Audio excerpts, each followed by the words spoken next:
pues buenas tardes a todos. Lo primero, agradecer a todos los asistentes que habéis acudido a esta convocatoria.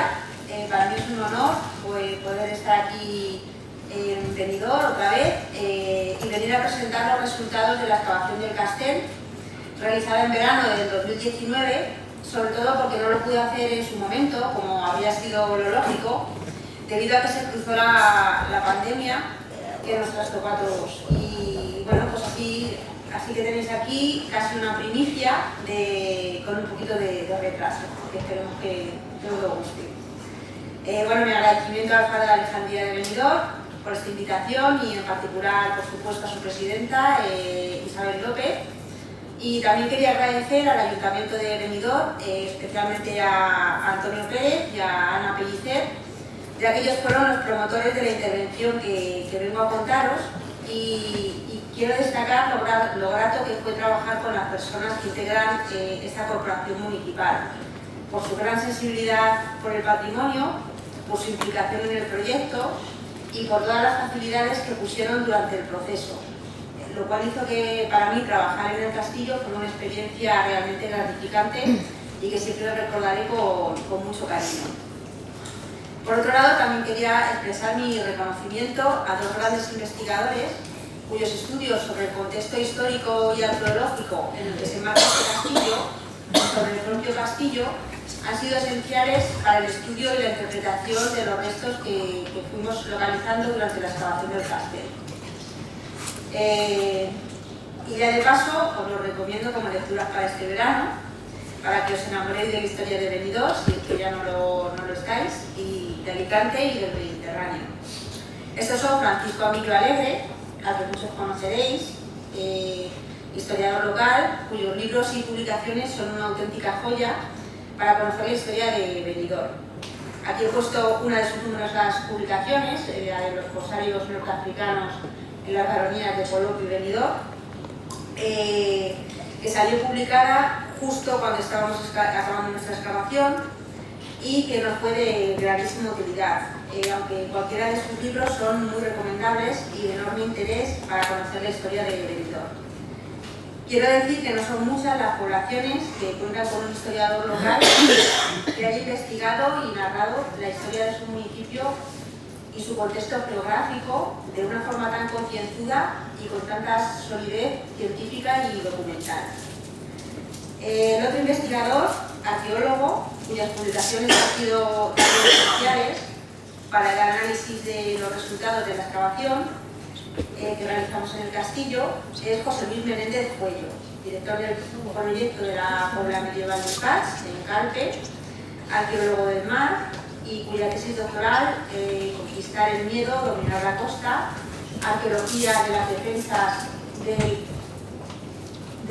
resguardo de la costa en la provincia de Alicante, en 2013-16, publicada como monografía por el mar, no solo es imprescindible, sino que también, he de decirlo, es una delicia en su narrativa, con ciertas reminiscencias brodelianas, esencial para conocer la historia de esta región, entender la influencia de su contexto geográfico en su devenir histórico y el marco geopolítico que marcó la vida de las personas de este territorio entre finales de la Edad Media y los inicios de la modernidad, en un periodo convulso que ha dejado una huella muy importante en la arqueología, el patrimonio material y la identidad de este territorio.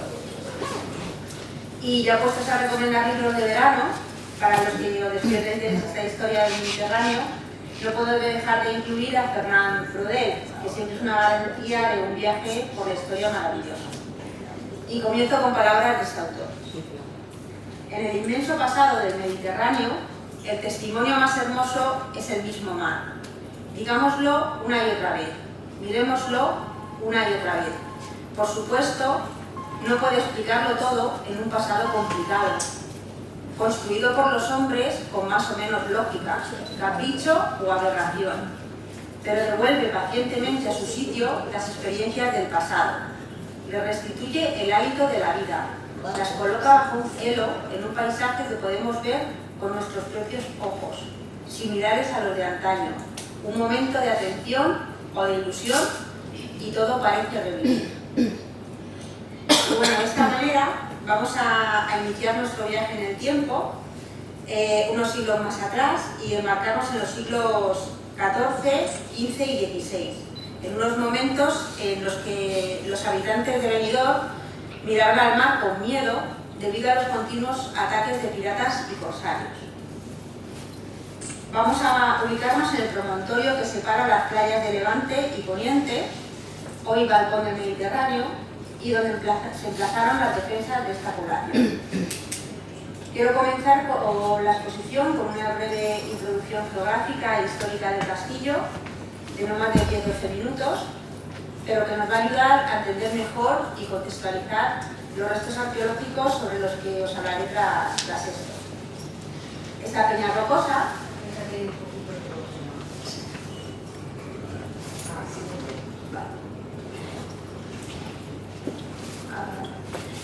Esta peña rocosa, denominada Tosal de Ganfali, a pocos metros al sur de la parroquia de San Jaime y Santa Ana, tiene la parte que se eleva sobre el mar, 100 metros de longitud y 51 metros de anchura, y tiene una acusada inclinación natural hacia el oeste, como podemos ver ahí en la imagen, que se ve totalmente diagonal, ¿no? la roca. Los únicos cursos fluviales del entorno se encuentran relativamente alejados: el río Algar, con su afluente del río Guadalest al norte, y el Amado Río al sur, habiéndose abastecido históricamente la población de Benidorm, antes de su enorme desarrollo turístico, de las fuentes de Polop. El castillo de Benidorm se encuentra en un enclave costero privilegiado entre dos bahías, protegido de forma natural y con una amplia visibilidad. Sin embargo, la escasez de evidencias arqueológicas en la bahía de Benidorm, entre el periodo de ocupación del Tosal de Sacala y la fundación de la villa en 1625, según su Carta Puebla, hace pensar que su fundación tuviese que ver con una acción táctica institucional dentro de la estrategia de proteger la costa por parte del Reino de Valencia. En este momento, siendo las evidencias de una ocupación anterior en la punta de Ganfali, como veremos más adelante, aunque sí existen, prácticamente anecdóticas. En los documentos escritos, Benidorm tampoco aparece mencionado hasta que la conquista cristiana está asentada y consolidada.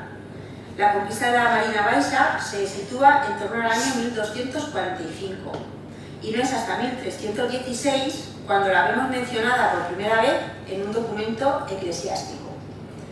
Francisco Amillo afirma que el hecho de que la Carta Puebla fuera otorgada años más tarde, en 1325, puede insinuar la dificultad para hallar pobladores para esta nueva fundación.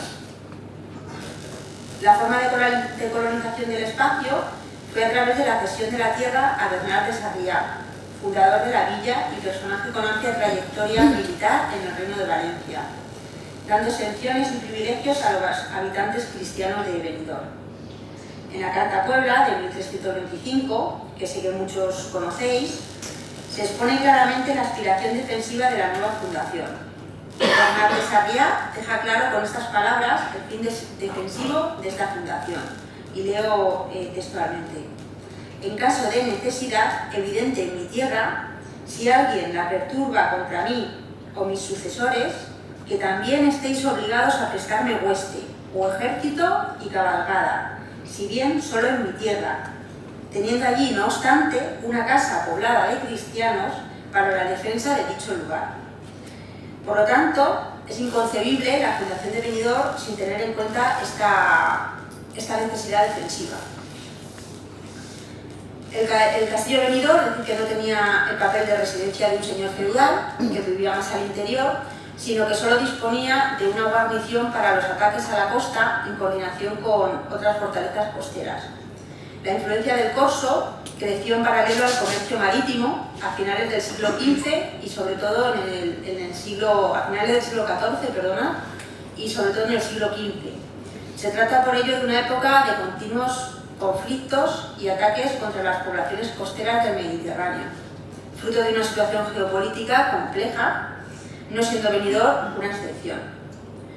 Poco a poco los ataques fueron haciéndose más habituales, hasta el punto de que Francisco Amillo ha documentado en el siglo XV hasta 7 ocasiones en las que los corsarios musulmanes entraron y arrasaron el castillo de Benidorm. Durante este periodo se documentaron auténticas tragedias que obligan a recibir ayuda externa de las instituciones valencianas para favorecer a personas cautivas en una de las ataques que recibió Benidorm en el 1400, o para gestionar la renovación de las defensas de la fortaleza, mejorando sus murallas, tal y como proponía Ruy Díaz de Mendoza, señor de Benidorm, en 1438. Sin embargo, estos trabajos de recomposición y mejora de sus defensas no eran suficientes para repeler los ataques, ya que entre 1442 y 1450 Benidorm fue atacado otras 4 veces y los resultados fueron dramáticos. En palabras de José Luis Menéndez Fuello, la frecuencia de los asaltos creó un estado de opinión, de terror, que hizo que la vida cotidiana se convirtiera en una auténtica aventura, llena de riesgos para las localidades costeras, de menguados recursos agrícolas. El mar era una fuente de vida, sobre todo por su pesca y como vía comercial, pero también era un lugar hostil en el que uno podía ser cautivado por el enemigo, por el vecino, por el noble, por el mercader. Dejaba a las poblaciones casi reducidas a la esclavitud, como Benidorm en 1447. Estos continuos ataques implican también constantes obras de recomposición y mejora en el castillo, para arreglar los destrozos originados por los mismos. La historia de la fortaleza es la historia de una lucha constante por mantenerla en pie, después de tantos ataques, y sobre todo por mantener la población residente estable en la localidad.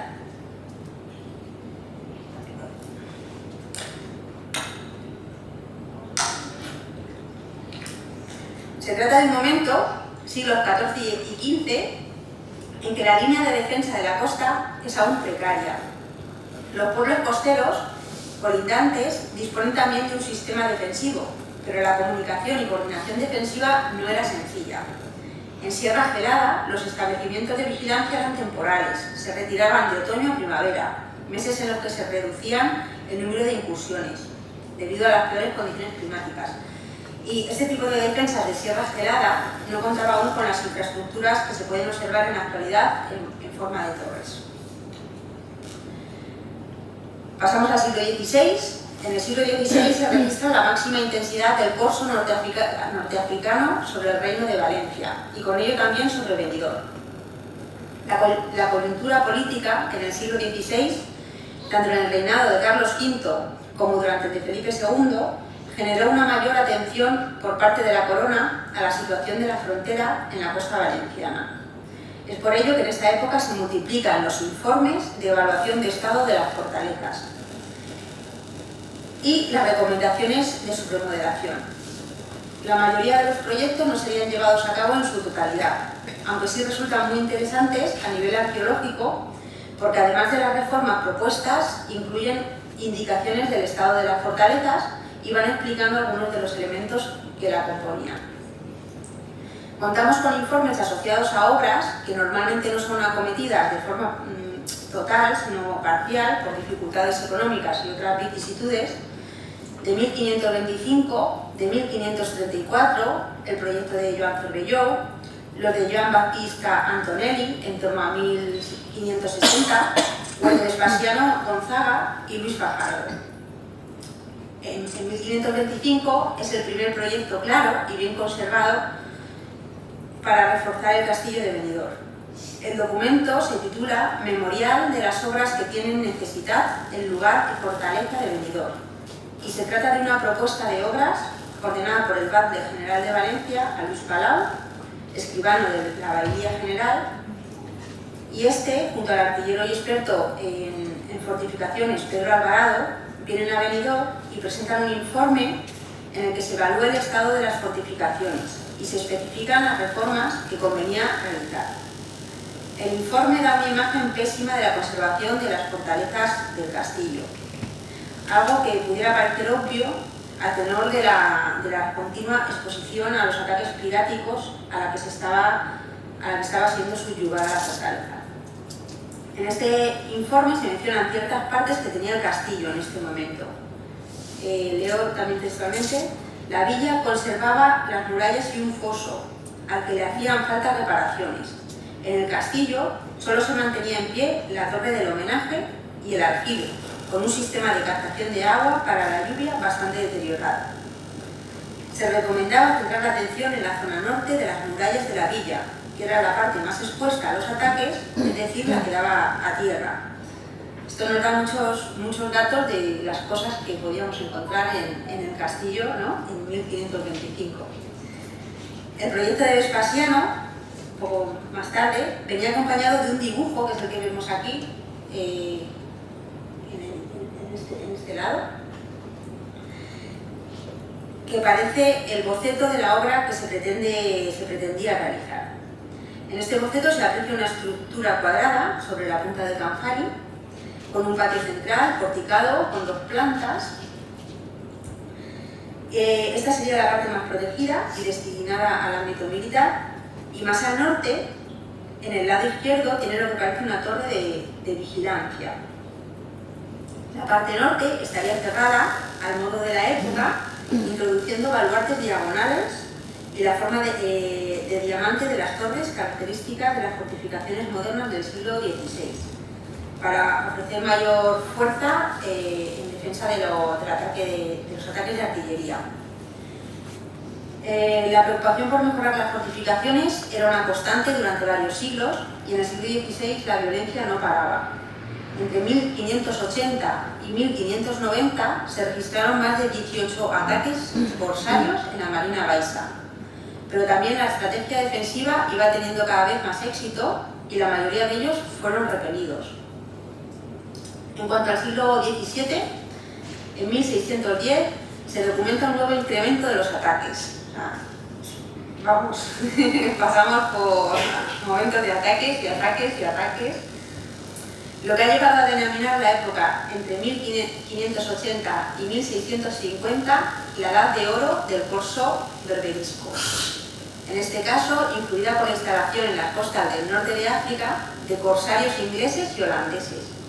El Mediterráneo se convertía en zona de influencia de las potencias atlánticas, lo que implicaba el uso de nuevas tecnologías marítimas en el ataque, nuevas técnicas de navegación y nuevos tipos de navío. A partir de la segunda mitad del siglo se comienza a producir la repoblación de la villa y la reparación de sus defensas. Beatriz Fajardo, señora de Benidorm, en 1654, incentiva la agricultura de regadío en el entorno, mejorando la economía de la población. El balance demográfico positivo continuó desde este momento hasta el siglo XVIII, siglo en el cual el urbanismo de Benidorm se expande hasta límites que nos podrían recordar más a lo que vemos hoy como casco histórico. Es lo que veis abajo en la esquinita central, cómo se va ampliando. Primero, siglos XIV-XV, solo prácticamente el Castell. Siglo XVI se amplía un poquito, siglo XVII se va ampliando, y en el siglo XVIII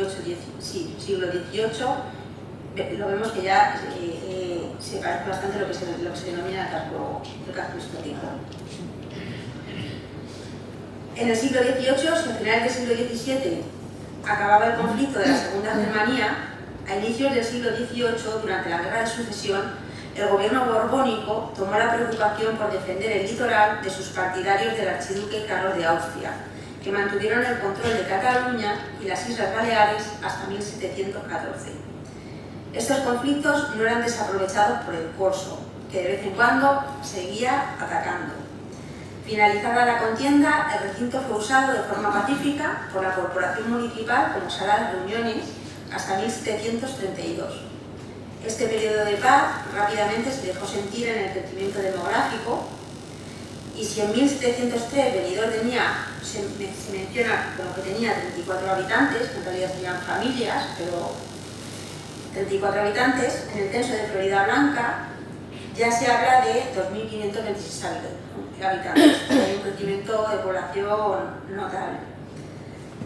El desarrollo urbano del pueblo llevó a la construcción de la iglesia de San Jaume entre 1761 y 1780, junto o encima de la muralla norte, pero conservando el arco de acceso y permitiendo el paso entre las dos plazas, como también vemos en la actualidad, ¿no? Que sí, como también vemos en la actualidad.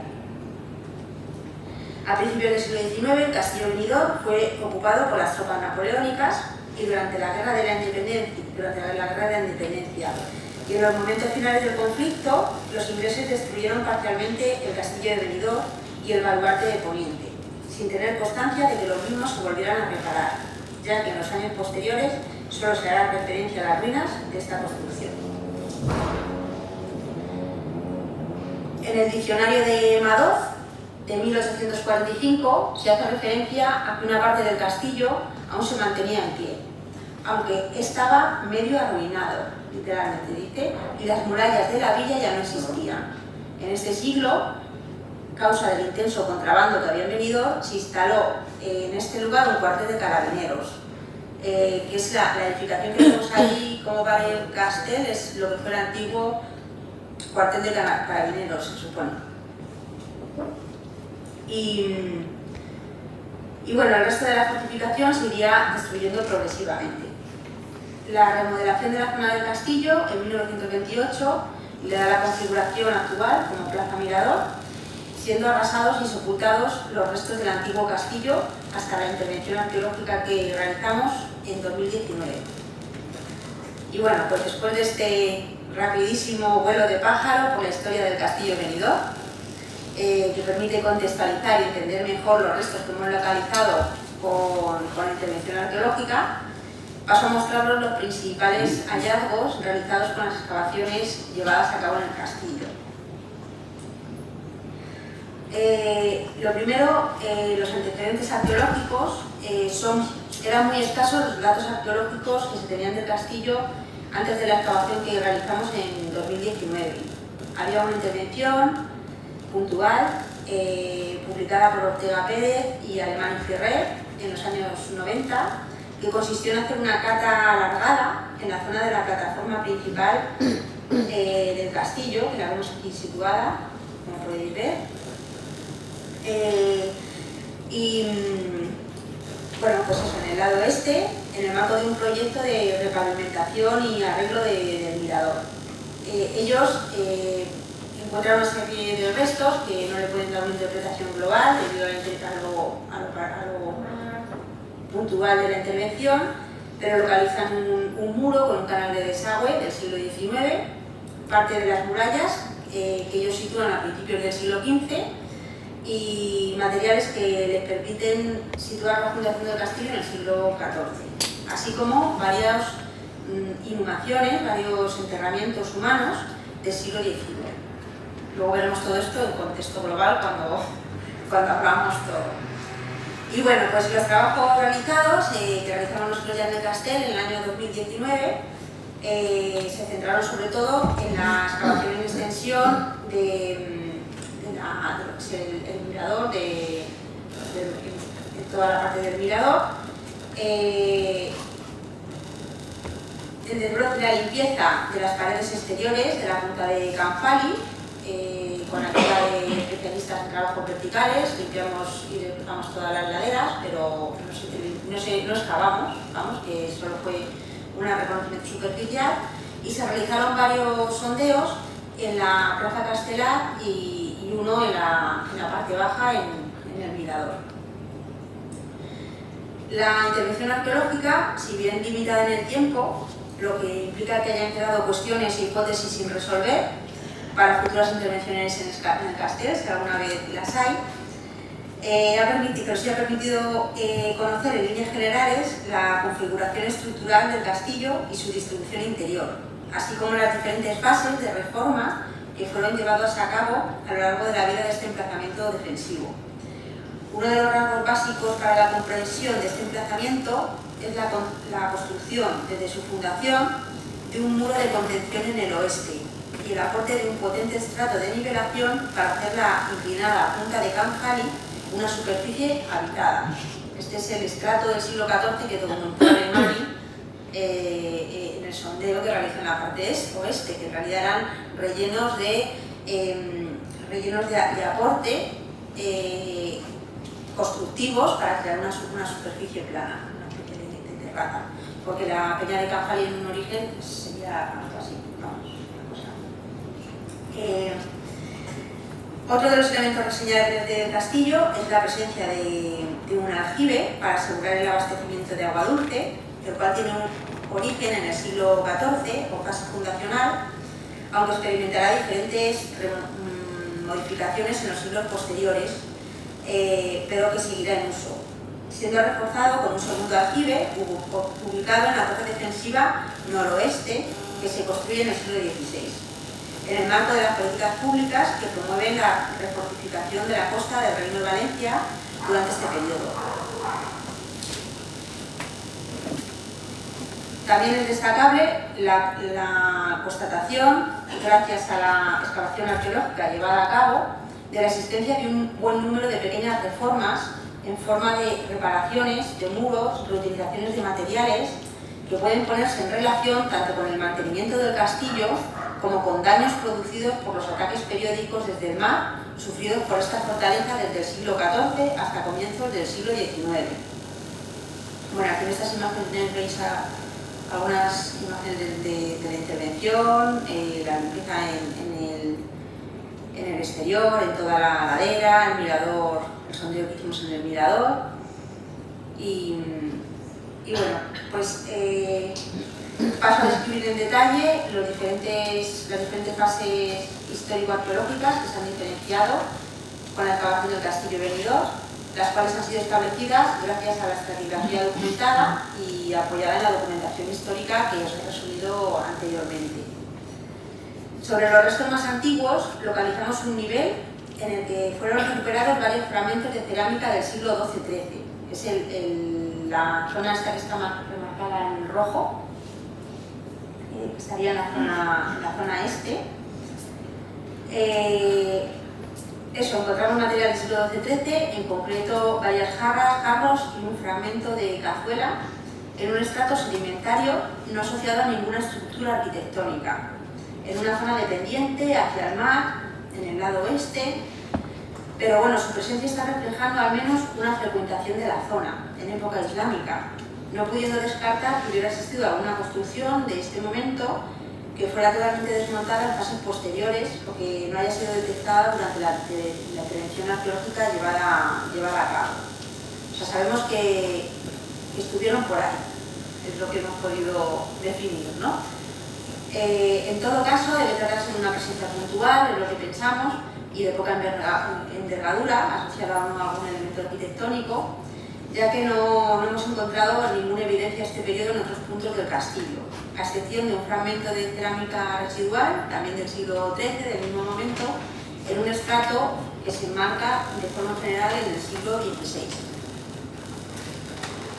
Bueno, pues aquí tenéis la localización y la foto de la localización donde localizamos el estrato de cronología islámica y los materiales. En cuanto a la fase 2, es la fase de fundación del castillo y abarca desde los primeros decenios del siglo XIV, con la construcción de la fortaleza, hasta el momento previo a las grandes reformas que se llevan a cabo en el siglo XVI. Según las fuentes históricas, se trata de una época de guerra abierta entre corsarios en el mar Mediterráneo y los ataques a Benidorm son constantes. Los elementos más destacados de esta fase, lo más representativo, es que documentamos, por un lado, los restos de un incendio en la peña de Ganfali, justo previos a la construcción de los muros y la plataforma del castillo, por lo que es probable que se trate de un fuego de desbroce provocado para eliminar la vegetación existente antes de comenzar los trabajos de construcción del castillo.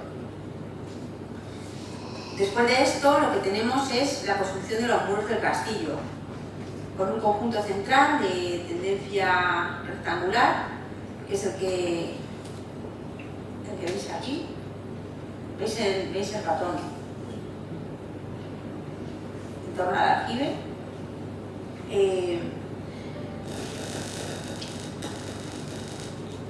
Formado por muros de tapial calicostrado, en los que se observan los cajones y las troncadas de su construcción y con esquinas reforzadas con mampostería, como veis aquí, en la parte de abajo.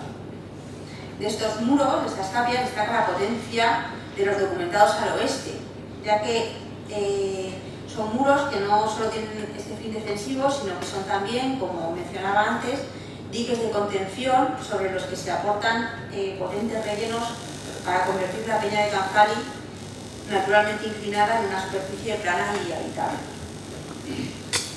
Aquí veis todos los muros asociados a la primera fase, estos tapiales, de tapial relicostrado, muy bien construidos. Y después una configuración rectangular al sur, con un patio central en torno a un aljibe que se mantendrá a lo largo de todas las etapas posteriores del castillo, y una serie de muros perimetrales al exterior que serían defensivos, pero que también cumplirán una función de protección del terreno para ampliar la plataforma plana habitable de la peña. Que son todos estos muros que veis, algunos tramos en verde, que son los que más se extienden, que quedan un espacio más grande. Y bueno, pues ¿qué es lo que observamos en esta fase? Lo que observamos en esta fase es una serie de reparaciones continuadas de los muros, los cuales son con seguridad el reflejo material de estos continuos ataques al castillo que recogen las fuentes escritas. La fortaleza se encontraría devastada y ocupada por el enemigo periódicamente, y sus arreglos serían llevados a cabo por las pequeñas guarniciones que hacían su servicio en Benidorm. Documentamos roturas de muros, con derrumbes, incluso bloques derrumbados que quedan caídos hacia el exterior y que se arreglan, pero no son retirados los derrumbes que quedan abajo. Quedan ahí abandonados, reconstruyéndose los huecos resultantes. Y al reconstruirse los muros, esto ya no se reconstruye con el tapial que veíamos antes, sino que se realizan con mortero y mampostería. O sea, se ve que hay una intención rápida de refortificar, ¿no? De volver a estar defendidos. También en este contexto de reparaciones observamos que los muros se revocan con cal, ya que en este proceso de deterioro continuado habían ido perdiendo el calicostrado. Lo que veis, mirad, lo que veis aquí en las dos fotos en la de abajo y en la de allá, son derrumbes de muros caídos, ¡pum!, y que se quedaron ahí, lo volvieron a reparar y ya está, corriendo, corriendo que volvían a venir. Sobre el aljibe asociado a esta primera fase, estuvo en uso a lo largo de toda la vida del castillo y estuvo abierto hasta el siglo XX. Esto hace que encontremos diferentes capas de revestimientos, habiendo anotado la presencia de al menos 3 capas de mortero hidráulico en el suelo y 3 capas de mortero en la pared. La más antigua de todas conserva una pintura de color ocre, que no sabemos si corresponde a este momento, pero lo que desde luego es el revestimiento más antiguo que hemos podido nosotros observar. En la parte norte, en la parte que luego está ubicada la plaza central del castillo, toda esta parte que veis aquí, la más amplia, o plaza de armas, hemos perdido muchos datos porque esta parte fue vaciada en el siglo XX para crear una jardinera o similar. Vaciaron todo lo que había y lo que encontrábamos eran rellenos vegetales con restos de raíces y escombro contemporáneo, o sea, ladrillo hueco, apoyo de hormigón. Entonces, todo lo que hubiera en esta zona lo hemos perdido. Así visto, invita a la interpretación como una especie de plaza de armas, un espacio abierto, pero no tenemos la confirmación material de que esto fuera así en todos los momentos. Por ello, pues eso, no sabemos si se han perdido estructuras murarias. Lo que sí vemos entre la parte de distribución cuadrangular, en la parte sur, donde se localiza el aljibe, y este espacio, que parece configurado con claridad en fases posteriores como un espacio abierto, es la existencia de una serie de muros, estos de sillares y sillarejos de cantería de buena factura, de caliza, bien trabajados, que formarían una estructura arquitectónica sólida prácticamente perdida. Vemos aquí dos pequeñas fotos en las que se conservan este tipo de muros. De estos muros se conservan tramos y de ellos pocas hiladas, seguramente porque serían expoliados al perder su función para ser utilizadas estas piezas en otras construcciones de la población de Benidorm. Entonces lo que encontramos prácticamente es lo que muestro aquí. Tampoco se ha definido el final del castillo por la parte norte. Este hecho puede deberse a 2 razones. que los muros que delimitan el castillo por la parte norte siguieran la misma línea que los muros que luego se construirían en el siglo XVI y habrían quedado por ello los más antiguos arrasados por estas nuevas construcciones de mucha mayor envergadura, que son estos muros que vemos aquí en la parte norte. Estos son los muros del siglo XVI. Si había aquí muros más pequeños del XIV, pues podrían no haber quedado nada. O, como segunda hipótesis, que los muros de cierre de esta fase inicial del castillo, por el norte, en realidad se localicen más hacia el norte, creando un espacio interior más amplio que abarcaría una torre circular en el lado este y que por ello no hemos documentado porque se encontraría fuera del ámbito de esta intervención realizada en 2019. Esto tiene hasta cierto punto también cierto sentido, aunque no tengamos evidencias materiales, porque la función del castillo, sobre todo en sus etapas iniciales, es la función como un castillo que acogería a toda su población pretendería acoger a toda su población en los ataques periódicos. Entonces suelen ser castillos que suelen tener ese espacio destinado para acoger a la población.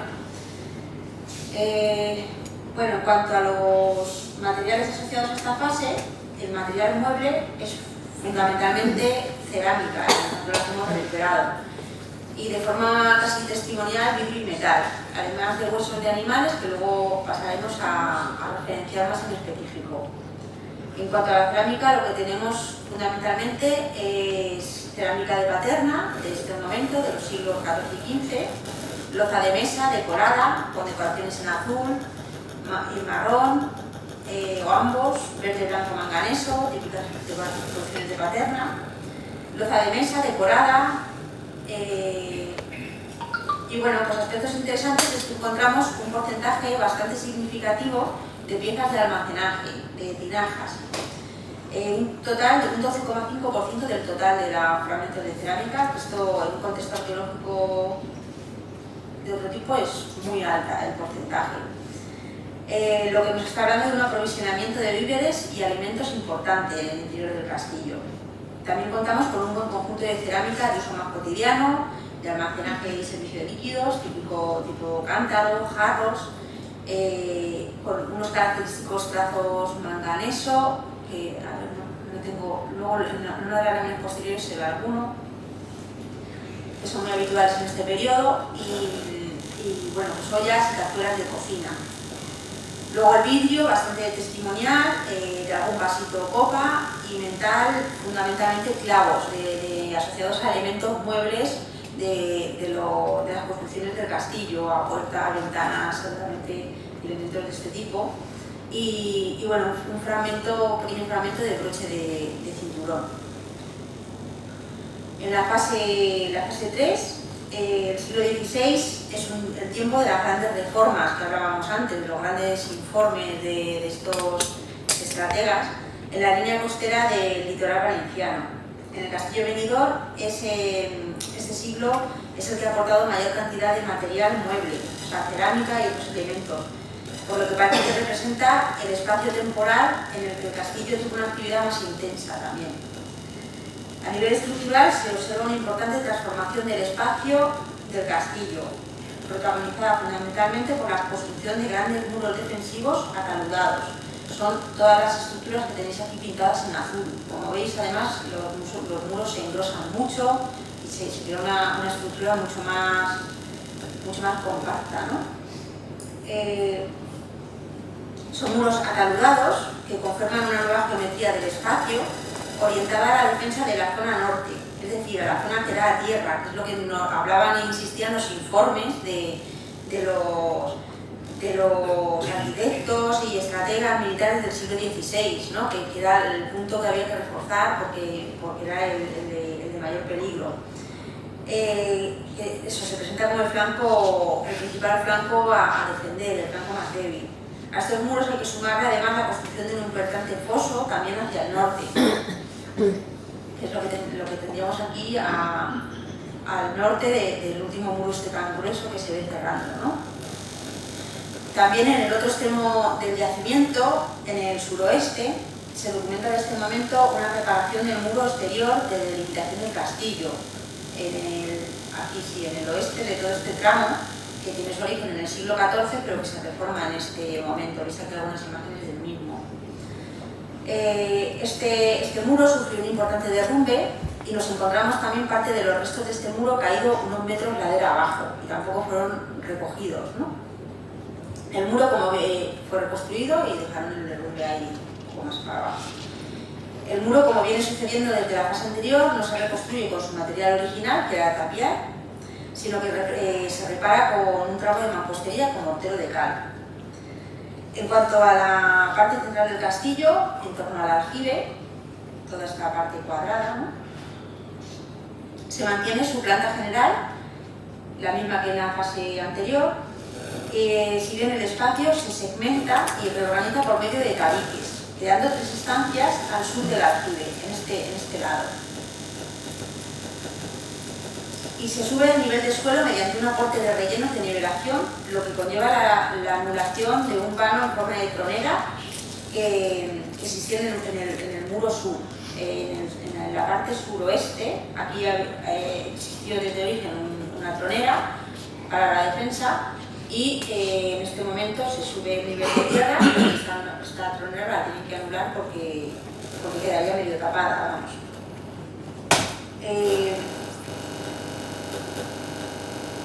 Los espacios creados hacia el sur del aljibe son espacios destinados a la habitación, a la vivienda y a la vida cotidiana de sus moradores, siendo espacios rectangulares de unos 12 metros cuadrados cada uno, 2 de ellos dotados de una cocina o chimenea en forma de pollete de obra, realizado en sillarejo y mampostería, y una de ellas con una superficie de lajas de piedra en su parte superior, adosados a un muro.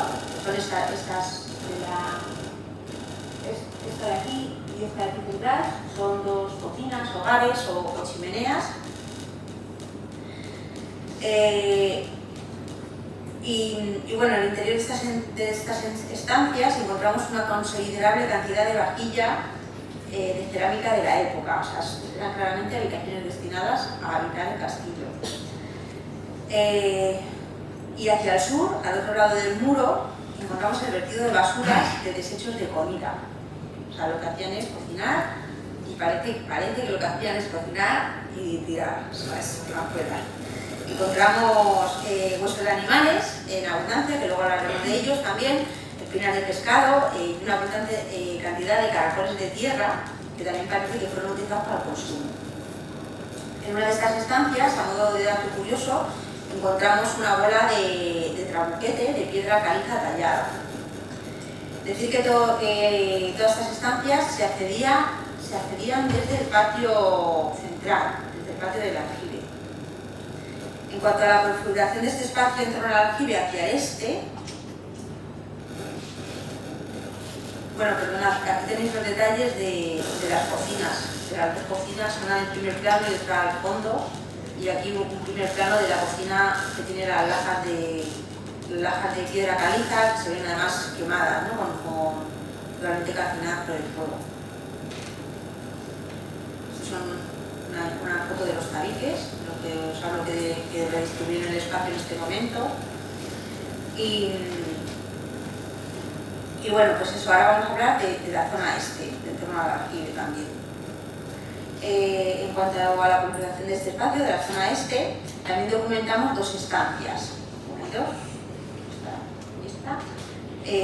Algo más grandes y alargadas. Es significativo que en esta zona la roca madre aflora a pocos centímetros del nivel de ocupación, no conservándose suelos ni niveles asociados a este momento. O sea, la roca de la punta es así, como decíamos antes, pues en esta zona es la parte más alta. Y lo que parece que estuvieron haciendo a lo largo del tiempo es que cuando reocupaban el espacio, en vez de asentarse encima, como es lo que pasa en el sur, que van aportando tierra y se sientan encima de lo que había anteriormente, lo que hacen es, parece, retirar el nivel de ocupación y le echar un mortero de cal, le echar el suelo de nuevo y asentarse ahí. Entonces esto lo que provoca es que no encontremos materiales y registro de las fases precedentes.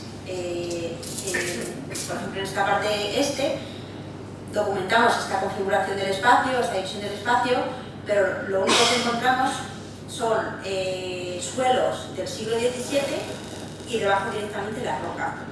¿Que hubo antes allí ocupación? Seguro, 100%, pero la hemos perdido, ¿no? Por esas características que tiene el terreno. En este momento, en esta zona, adosada al muro, vale, si estamos aquí en el lado este, pues adosada al muro que delimita las habitaciones de este lado del patio del aljibe,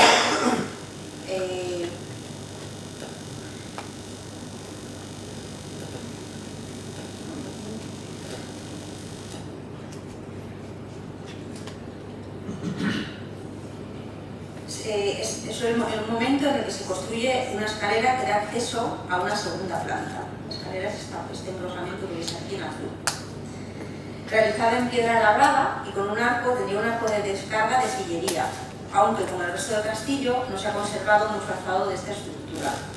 Esta segunda planta, o al menos sus escaleras de acceso, no existirían hasta este momento, hasta el siglo XVI, ya que su construcción es necesaria para su construcción cegar un vano que daría acceso a una de las estancias documentadas al este, a la cual a partir de ese momento se tendría acceso desde la estancia contigua. Aquí en este punto había un vano que quedó anulado por la construcción de la escalera, con lo cual evidentemente en el siglo XIV-XV pues es de suponer que esta escalera no existía, por lo menos. No sabemos si segunda planta o no, es muy probable que no, que esta segunda planta se hiciera también en el siglo XVI. En cuanto al aljibe, este es objeto de una reparación importante de la parte alta, que vemos aquí en la foto. ¿Veis estas grietas? Pues toda la parte alta de la bóveda está reconstruida con un mortero de diferentes características que el resto del aljibe. Estratigráficamente, por la parte superior, hemos podido documentar que es efectivamente una reparación de este momento, del siglo XVI, y esto concuerda con las fuentes históricas que también en estos informes nos hablan del mal estado en el que se encontraba el aljibe, ¿no? Aquí abajo tenéis unas imágenes de la parte de las escaleras que darían paso a la segunda planta.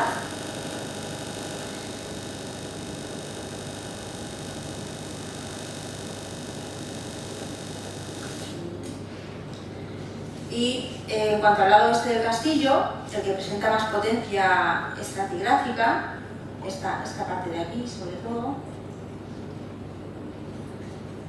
en todas las fases, debido a la propia configuración geológica de la peña de Canfari, podemos destacar, además de los grandes muros ataludados, que ya os mencionaba antes, que se construyen en esta fase, y que refuerzan la defensa del castillo por su mitad norte, realizados con tapia de mampostería y cal, se suma la construcción de tirantes de mampostería entre estos muros y los muros exteriores de tapial de la fase anterior.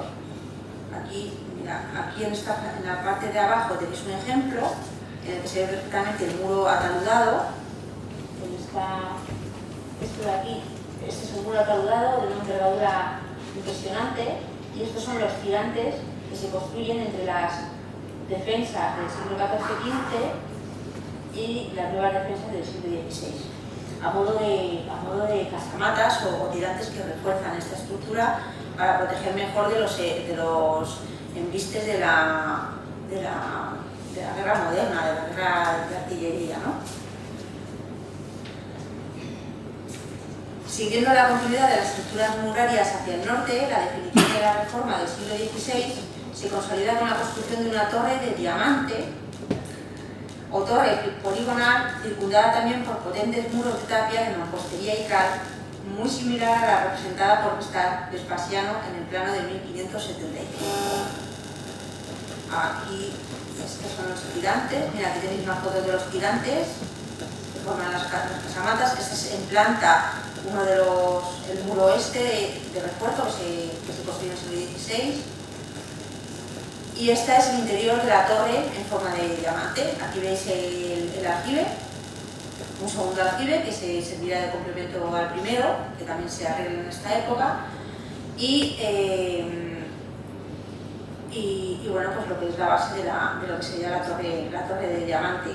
No sé si recordáis la foto de Vespasiano, del boceto de Vespasiano, si no lo voy a buscar, porque merece la pena verlo.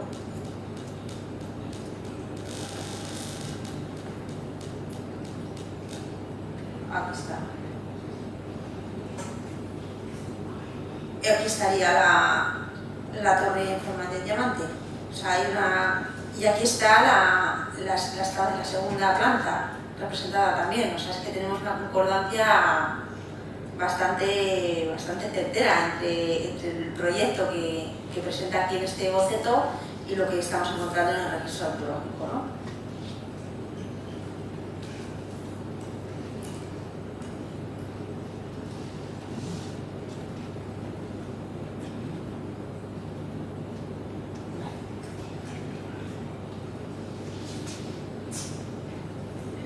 De esta torre de diamante hacia el este tendría continuidad otro robusto muro, el muro que cierra por el norte,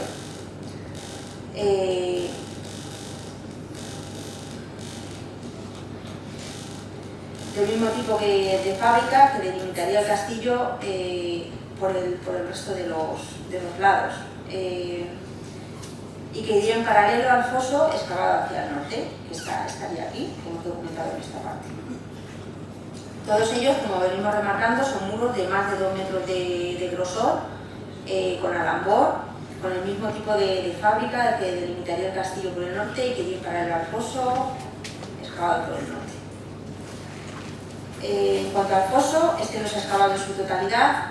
Sabemos que el seguimiento de las obras de renovación de la iluminación que realizamos nosotros en esta zona, que no llega a tener 10 metros de anchura, es el único dato que tenemos, porque la zanja que realizaron para renovar la iluminación la publicaron a 10 metros de este muro, y aquí ya teníamos la roca madre a pocos centímetros, con lo cual el foso sabemos que es más estrecho, ¿no? Y tampoco hemos documentado la profundidad total del foso, no sabemos cuántos metros de profundidad llega a alcanzar, porque